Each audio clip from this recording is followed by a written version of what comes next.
Welcome back to my channel. আশা করি প্রত্যেকে ভালো আছেন।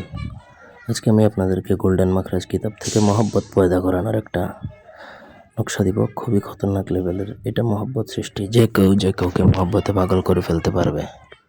পুরুষ, মহিলা, নারী, পুরুষ, স্বামী, স্ত্রী, প্রেমিক, প্রেমিকা, বাবা মা, ভাই বোন, অফিসের বস, কলিগ থেকে শুরু করে সমকামী বশীকরণ থেকে শুরু করে প্রত্যেককে করতে পারবে।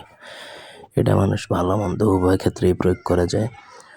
আপনার নিজের উপর ডিপেন্ড করতেছে আপনি কিভাবে প্রয়োগ করবেন। ব্যক্তিগত যে কোনো প্রয়োজন কিংবা যে কোনো কাজ আমাদেরকে দিয়ে করাতে চাইলে স্ক্রিনে দেওয়া নাম্বার আছে, সরাসরি ফোনে, হোয়াটসঅ্যাপে অথবা ইমোতে যোগাযোগ করে যে কোনো কাজ করাতে পারবেন দেশে বা দেশের বাইরে থেকে। তো চন্দ্রমাস মানে আরবি মাসের প্রথম দিন আপনাকে নারীর যে কোনো পুরাতন কাপড়ে লিখবেন নকশাটা, যেভাবে দেওয়া আছে মহিলার ছবি সহ সেইভাবে হুবহু এরকম হতে হবে এমন কিছু না, বাট মানুষের আকৃতিটা লিখবেন। যার জন্য করবেন তার ব্যবহৃত কাপড়ের মধ্যে আপনাকে লিখতে হবে হচ্ছে অরিজিনাল আম্বরের কালি দ্বারা লিখে আপনাকে এই নকশাটা যে কোনো যেই চন্দ্রমাসের প্রথম যেই দিন সেই দিনে আপনাকে লিখবেন। লেখার পরে তার নাম লিখবেন, তার মায়ের নাম লিখবেন।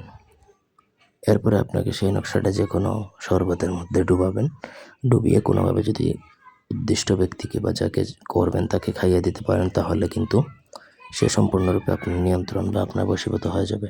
এটা খারাপ উদ্দেশ্যে প্রয়োগ করলে নিজের ক্ষতি হতে পারে, নিজের রিস্কও করবেন। এটা ভালো উদ্দেশ্যে প্রয়োগ করলে ভালো, কিন্তু অনেকে এটা খারাপ উদ্দেশ্যে প্রয়োগ করে, সেটা একান্ত নিজের ব্যক্তিগত। আপনার কাজ হবে খারাপ উদ্দেশ্যে করলেও, কিন্তু আপনার নিজেরও যে কোনো একটা ক্ষতি হয়ে যেতে পারে। সুতরাং তন্ত্রমন্ত্র জাদুটনা খারাপ উদ্দেশ্যে প্রয়োগ করার আগে ভেবে চিন্তা করতে হবে। ধন্যবাদ সবাইকে। আল্লাহ হাফেজ।